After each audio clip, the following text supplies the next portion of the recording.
March 4ஆம் தேதிக்குரிய அனுதின பரலோக மன்னா. கற்புள்ளவைகள் எவைகளோ, அன்புள்ளவைகள் எவைகளோ, நற்கீர்த்தியுள்ளவைகள் எவைகளோ, அவைகளையே சிந்தித்துக் கொண்டிருங்கள். பிலிப்பியர் 4ஆம் அதிகாரம் 8வது வசனம். வசனத்திற்குரிய விளக்கம். சுத்தமான காரியங்களை செய்வதில் நம் சிந்தையை பயிற்சிக்க வேண்டும். அவ்விதம் பழகின பிறகு அசுத்தமான எந்த சிந்தையும் நமக்கு வேதனையாகவும் சஞ்சலமாகவும் காணப்படும். நல்ல சிந்தனையின் மூலம் அசுத்தமானதை நாம் நினைவுக்கே கொண்டு வராமல் தடுக்க முடியும்.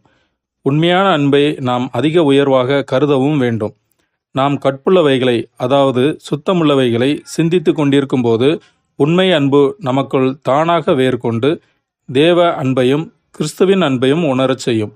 அதோடு கூட தன் உடன் ஊழியர் மேலும் மற்றவர்கள் மேலும் நம்மை பகைக்கிறவர்கள் மேலும் கூட இந்த அன்பை காட்டச் செய்யும். விசுவாசம், நம்பிக்கை, அன்பு இம்மூன்றும் ஒருவருக்கு அவசியம். இவைகளில் அன்பே பெரியது. இது சகல பாவங்களையும் மூடும். அன்பில்லாதவன் தேவனுடையவன் அல்ல. ஆமென்.